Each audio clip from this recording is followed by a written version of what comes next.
Olá a todos, meu nome é Vicente Vasques, eu sou administrador do site jamboc.com.br, site que está aí há cerca de 20 anos contando a história do primeiro grupo de caça. E, em primeiro lugar, eu queria agradecer a presença de vocês e ao convite feito pelo Grusef, na pessoa do André Cabral, para que eu viesse aqui fazer uma apresentação rápida sobre dois veteranos do grupo de caça que são sergipanos. Considerando os postos da época, terceiro sargento Aloysio Guilherme de Souza e tenente Paulo Costa. Ambos têm algumas coisas em comum no histórico deles, né? Ambos tiveram que superar uma série de dificuldades e ambos tiveram carreiras bastante bem sucedidas depois na Força Aérea Brasileira. Foram muito bem sucedidos naquilo que fizeram. Aloysio, por exemplo, Aloysio nasceu num povoado chamado Aroeiras.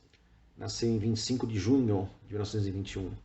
Documentação dele, certidão de casamento, até mesmo o almanaque da FAB colocam a data de nascimento dele como 25 de julho.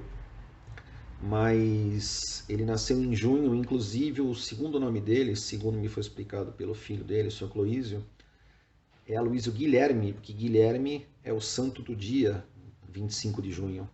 Naquela época, antigamente, era comum, né, se dar o nome do santo do dia, do santo padroeiro para a criança, né?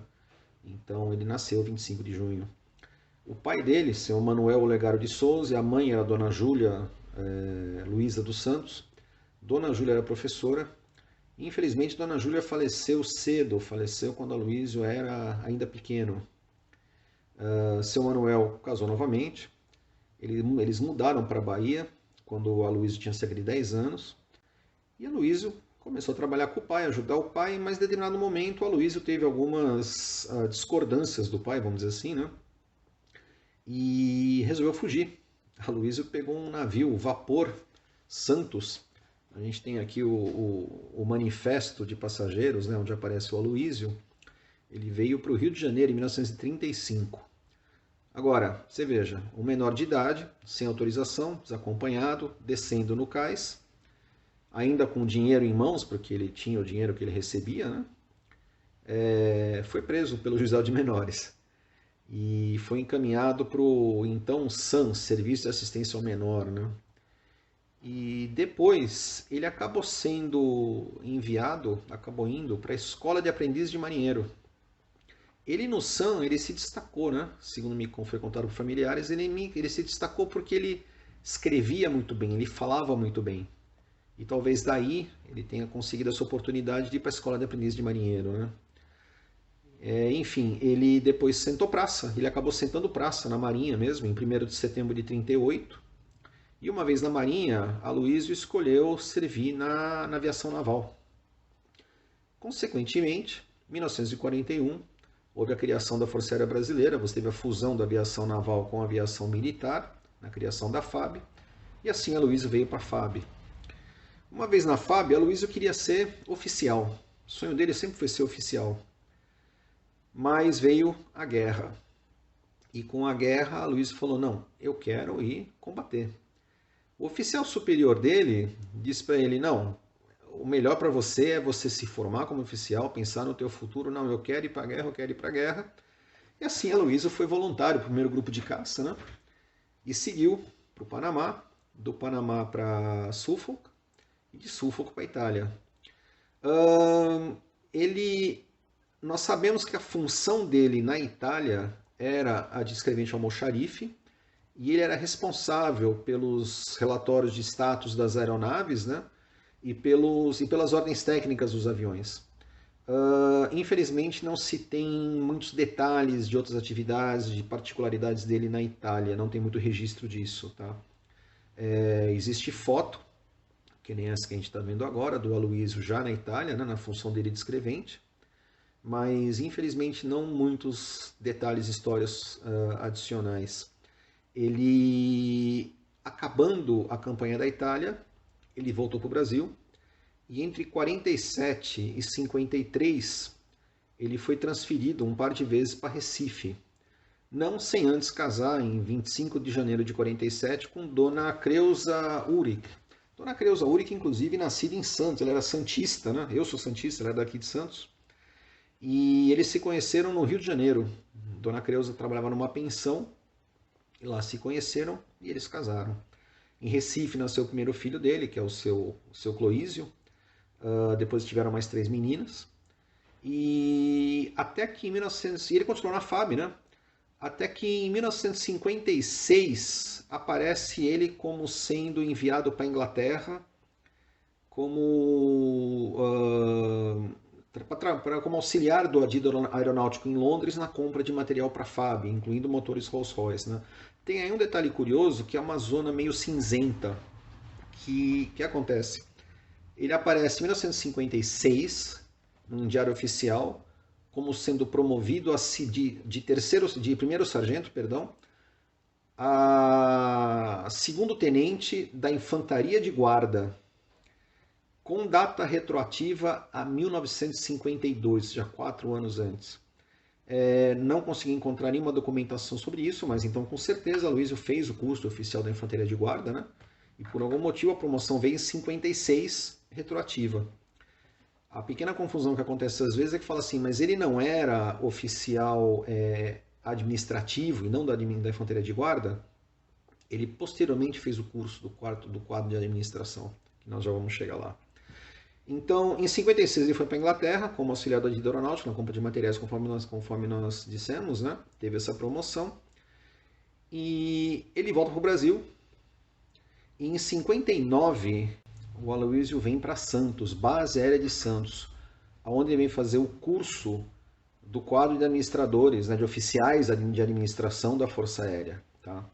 O Aloysio vem para cá em 59, ele se forma em fevereiro de 60, e ele se forma como primeiro da turma, sendo inclusive o orador da turma. Aí ele passa de segundo tenente da Infantaria de Guarda a segundo tenente do quadro de administração. E aí o Aloysio, em abril de 60, né? Lembrando que houve a mudança do Ministério da Aeronáutica do Rio de Janeiro para Brasília, ele é transferido para Brasília como oficial de gabinete do ministro Corrêa de Mello. E depois, em 14 de dezembro de 60, 14 de dezembro do mesmo ano, ele é enviado para o Congo, onde ele se junta ao efetivo da FAB, que está em apoio ao efetivo da ONU, né, no Congo. Ele fica no Congo até mais ou menos 61, 62, quando ele volta para o Brasil. E finalmente ele passa para a reserva no posto de capitão, indo então para a vida civil, trabalhar como corretor em empresas de valores, mercado de capitais, etc. Ele foi condecorado com medalha da campanha da Itália, medalha da campanha do Atlântico Sul, medalha do Mérito Santos Dumont, medalha de paz da ONU também, além lógico, recebido como grupo a Presidential Unit Citation. Então temos aí alguém que saiu de baixo, literalmente, para uma carreira extremamente bem sucedida, né? Assim como também foi Paulo Costa. Vamos falar um pouquinho de Paulo Costa. Paulo Costa, nascido em 18 de maio de 1916, em Aracaju. Segundo o coronel Sérgio Rebelo Costa, filho do brigadeiro Paulo Costa, na verdade ele teria nascido na zona rural, teria nascido numa fazenda. Filho de Teotônio José da Costa e dona Dagmar Araújo Costa. A família se mudou para o Rio de Janeiro quando ele ainda era pequeno. Seu Teotônio era estivador no porto do Rio de Janeiro. E quando Paulo Costa tinha mais ou menos 13 anos, seu Teotônio veio a falecer. E aí Paulo Costa teve que trabalhar para ajudar no sustento da família. O primeiro emprego dele foi na empresa na Hollerith, né? Que hoje foi uma das precursoras do que hoje é a IBM. E em seguida ele foi trabalhar como mecânico no Aeroclube do Brasil, em Manguinhos. Lá, além do trabalho como mecânico, onde ele ajudava no sustento da família, ele também fazia trabalhos extras com os quais ele pagava horas de voo. E assim Paulo Costa conseguiu tirar o brevet dele. Feita a inscrição depois para a Escola de Aeronáutica, né, dos Afonsos, ele foi aprovado, mas ele tinha algumas dificuldades, porque ele era um cara que teve aprendizado tudo muito na prática, e a formação teórica dele não era das melhores, então ele sofreu um pouco com matérias teóricas, principalmente com matérias como matemática, física, etc., mas assim, a custo de muito esforço e muito estudo, não só ele se graduou, como ele foi aspirante da turma de 43, formado em terceiro lugar. Uma vez graduado, ele depois se voluntariou para o primeiro grupo de caça, sendo enviado para o Panamá. E aí entra uma pequena correção na história. O que se conta? No Panamá, Paulo Costa, assim como Aurélio e Armando, né, não foram aprovados no curso para piloto de caça, o que está correto. O que eles fizeram depois? Queriam continuar lutando, né, com as forças brasileiras, queriam ir para a guerra, e eles se voluntariaram para fazer o curso de controladores de radar, que na época, na verdade, o nome era controle de interceptação. Tem um pequeno detalhe nessa história. O relatório feito por Nero Moura depois da guerra mostra o seguinte. Na verdade, é claro que eles quiseram continuar, né, como colaborando com os seus brasileiros, queriam ir para a Itália, é óbvio isso, né? Mas o que aconteceu na verdade foi que Nero Moura, dentre os pilotos reprovados, pegou os 3 melhores e optou por levá-los para a Itália mesmo assim. Obviamente, para você levar esses pilotos para a Itália, você tem que enquadrá-los em alguma função no grupo. Com isso, eles foram fazer o curso de controlador de radar, de controle de interceptação, junto com o Felino também, e foram para a Itália. Mas eles já foram para a Itália com a intenção de serem aproveitados como pilotos de caça. Né? O Moura deixa isso bem claro no relatório dele. Né? Ele já estava antevendo a necessidade de pilotos e possíveis problemas com recompletamento. Né? Com isso, Paulo Costa teve um pequeno problema. Ele foi do Panamá fazer o treinamento de controlador de interceptação, né? E dali ele foi encontrar o pessoal em Suffolk para o embarque. Ele não fez o treinamento de P-47 em Suffolk. O treinamento que o grupo fez depois do Panamá nos Estados Unidos era voltado especificamente para adaptação na aeronave P-47. Paulo Costa pulou esse treinamento. Ele aprendeu na raça lá na Itália. Tanto é que nos relatórios de voo, Paulo Costa fez a primeira missão de combate dele em 18 de dezembro de 44, mas em novembro ele já aparece fazendo, se não me falha a memória, 13 horas de treinamento em P-47. Tá? Então, a primeira missão dele em combate foi 18 de 12 de 44, a última missão dele foi dia 1º de 5 de 44, ele voou 68 missões. Entre elas, inclusive, Paulo Costa voou, fez parte da esquadrilha que voou a única missão do grupo de caça carregando bombas de 1000 libras sob as asas, né? 2 bombas de 1000 libras. P-47, a carga normal dele eram 2 bombas de 500 libras, o que arredondando dá mais ou menos 250 quilos, ou seja, um total de 500 quilos. O P-47 decolou com 1000 quilos de bomba sob as asas. Então, Paulo Costa conta num texto que ele escreveu sobre a dificuldade, inclusive a corrida de decolagem, né, que foi um pouco mais longa do que o normal, por causa do peso da aeronave, né? E esse texto chama A Única de 1000. Ele está, inclusive, disponível para leitura no jamboque.com.br, dentro da parte História. Está o texto lá, junto com mais 2 textos dele, onde ele fala sobre a missão do Prats, no qual o avião do Prats explodiu na decolagem, ele estava lá também. E mais uma outra missão onde ele foi atingido e ele achou que ele não ia voltar. É curioso que toda vez que ele escreve os textos, ele coloca os textos sempre no plural. Ele nunca fala eu, ele fala nós, referindo ele e o avião. Outra pergunta recorrente quando se fala em Paulo Costa é qual o avião era o dele? Qual o código de esquadrilha do avião do Paulo Costa? Bem, Paulo Costa no começo da campanha não tinha avião dele, não tinha avião designado como sendo dele. Os códigos de esquadrilha, eles eram dados com a numeração de 1 a 6, né? A, B, C ou D. E no caso da esquadrilha verde era o D. E D1 era o do líder da esquadrilha, que no caso o Lagares.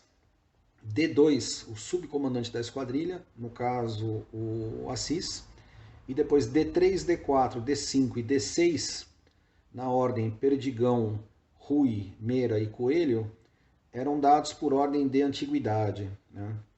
Agora, ao longo da campanha da Itália, pilotos foram sendo perdidos em acidente, abatidos, prisioneiros, até mesmo afastados por motivo de doença. Então, alguns aviões tiveram novos titulares designados para eles. E Paulo Costa assumiu o segundo D2. 42-267-58, um D-25. O primeiro D2 foi o 44-19-661, que é o que foi abatido com o Assis. Inclusive, vou colocar uma foto onde aparece o D2 em voo. A qualidade não é das melhores, mas dá para ver que está escrito na fuselagem Tenente Paulo. E quem está no comando do avião é o Assis. Mas, Vicente, peraí, se o Assis foi abatido, como é que ele está no comando dessa aeronave, né? Essa foto, na verdade, foi tirada depois do fim das hostilidades, quando foram levar os aviões de Pisa para o depósito em Nápoles. O Assis já tinha voltado, né, do campo de prisioneiros, já estava recuperado, e ele levou o avião em voo de Pisa para Nápoles, para o avião ser desmontado, encaixotado e trazido para o Brasil. Terminada a guerra, Paulo Costa foi um dos escolhidos para ir para os Estados Unidos buscar os P-47D-40. No final da guerra, o Brasil tinha um crédito de 19 Thunderbolts no depósito em Nápoles, né? Mas os Thunderbolts no depósito em Nápoles eram modelos mais antigos. Então foi feita uma troca pelos D-40, que foi o modelo mais recente, era o modelo mais recente do Thunderbolt, e a serem buscados nos Estados Unidos, né? Nero Moura escolheu 20 pilotos. Na verdade, como eram 19 aviões, foram 20 pilotos, que o Lara foi de reserva, né? E esses pilotos foram escolhidos usando como critério aqueles que foram abatidos e voltaram e estavam em condições de executar o voo, e depois por ordem de quem tinha mais missões. Então, Paulo Costa foi um deles, eles foram até Washington, depois de Washington foram para o Texas, e do Texas vieram para o Brasil, trazendo em voo, vindo pela América Central, esses 19 P-47. Paulo Costa então volta ao Brasil, já promovido a segundo tenente, né? Porque quando ele partiu ele foi como aspirante. E em dezembro de 46, Paulo Costa se casa com Dona Sofia Germana Pérez de Lima Rebelo. Rebelo, porque ela era prima do companheiro de grupo José Rebelo Meira de Vasconcelos, ou seja, Paulo Costa se casa com uma prima do Meira. E depois, quando ele foi promovido a capitão, ele foi transferido para Fortaleza, onde ele foi comandante de um esquadrão de B-25. Posteriormente, ele foi instrutor na Escola de Aperfeiçoamento de Oficiais aqui em São Paulo. E, inclusive, ele escreveu uma apostila, que é um livreto de mais ou menos umas 80 páginas, chamado A História da FAB, de autoria dele. E é um livreto bastante bom, até eu acho lastimável que não tenha sido publicado como livrinho isso aqui, porque ele abrange desde a criação da FAB até a era onde os Mirage entraram em serviço, né? E ele tem uma visão bastante clara, ele é bastante didático, né, explicando alguns aspectos históricos da FAB. É bastante boa essa apostila. Eu vou ver se mais para frente eu consigo digitalizá-la e colocar lá no site, né, disponibilizar lá no site. Ele depois também foi comandante da base aérea de Santa Cruz. Na verdade, antes disso, ele foi comandante do primeiro grupo de caça, de abril de 61 a junho de 62. E depois ele foi comandante da própria base de 65, de maio de 65 até abril de 67. E o que eu acho interessante aí é lembrar nessa história toda que Paulo Costa não foi aprovado no curso para piloto de caça no Panamá. Um cara que não foi aprovado no curso de piloto de caça, depois se tornou um grande piloto de caça na Segunda Guerra Mundial e chegou a comandante do grupo de caça e comandante da base aérea de Santa Cruz. Quando eu falo de superação, Paulo Costa tem vários desses exemplos, vários desses capítulos na vida dele, né? Ele depois teve uma série de outras funções também na FAB, bastante importantes, até que em 68 ele foi designado como adido aeronáutico do Brasil em Paris. Paulo Costa falava muito bem francês, ele mesmo coloca no currículo dele que ele falava italiano, falava inglês, um bom nível, mas ele falava bem francês. Inclusive um dos grandes amigos do Paulo Costa era Pierre Clostermann. Pierre Clostermann foi um dos grandes amigos dele. Eu vou colocar aqui na tela aqui até um cartão postal, uma foto, na verdade, do Clostermann com dedicatória para o Paulo Costa, que eu tenho aqui no acervo, né? Ele, retornando da França, ele assumiu a escola, o comando da EOIG, que é a Escola de Oficiais de Infantaria de Guarda, em Curitiba, e foi promovido a Brigadeiro do Ar deixa eu consultar aqui, que de cabeça essas datas todas eu não tenho. Ele foi promovido a coronel em 21 de 64 e a brigadeiro em 18 de 5 de 71. Ele permaneceu na escola de infantaria de guarda até julho de 71, e quando ele assumiu o comando da primeira força aerotática. E depois ele saiu de lá apenas em março de 74, que foi quando ele passou para a reserva, depois de uma longa e brilhante carreira na Força Aérea Brasileira. A lista de condecorações dele é longa também, eu vou ter que tirar uma cola aqui, né? Ele recebeu Ordem do Mérito Aeronáutico no grau de Comendador, Ordem do Mérito Naval no grau de Oficial, Cruz de Aviação Fita A com 2 estrelas pelas missões de guerra na Itália, Cruz de Aviação Fita B, cumpriu missão de guerra na campanha do Atlântico também, Medalha da Campanha da Itália, Medalha da Campanha do Atlântico Sul, Medalha do Mérito Santos Dumont, Mérito Tamandaré, Medalha Militar de Ouro por 30 anos de serviço na FAB, Presidential Unit Citation junto ao grupo de caça, Distinguished Flying Cross americana, Air Medal com 2 clusters americana também, a Ordre National du Mérite, meu francês é terrível, perdão, Brevet da Armée de l'Air da França e também o Mérito Aeronáutico da Força Aérea Boliviana. Quer dizer, você tem uma pessoa que começou com a dificuldade que ele começou, chegando ao oficial que ele chegou, com todas as condecorações. Ele e o Aloysio são 2 aí exemplos gigantes, né? De garra, de luta, de determinação e de competência, né? O nordestino tem fama em geral como um povo trabalhador, um povo de luta, ou como dizem, um povo porreta, né? Dizem que a expressão porreta vem da Itália, né? De Porreta Termine, né? Onde a comemoração deles lá foi tão forte que os brasileiros falaram que tudo que era demais, que era legal, era porreta, né? Então esses 2 caras são 2 caras porretas. Meu grande respeito aos 2. Infelizmente eu tive que encurtar muita coisa pelo tempo disponível para apresentação, mas ainda assim eu espero que tenha feito aí uma apresentação digna da memória desses 2 grandes sergipanos, desses 2 grandes brasileiros. Então é isso. Obrigado pela atenção. Um grande abraço e senta a pua. Os covardes e os heróis são homens anormais, pois uns têm medo demais e os outros nenhum. Todo indivíduo normal, quando face ao perigo evidente, sofre os efeitos do medo. Também é normal que o domine. Os que não o conseguem fazer são aqueles a quem chamamos covardes. Na guerra, não fomos nem heróis nem covardes. Tivemos medo, mas fomos capazes de combatê-lo e assim conseguimos chegar ao último dia de ação, 2 de maio de 1945, como um combatente qualquer. Brigadeiro Paulo Costa.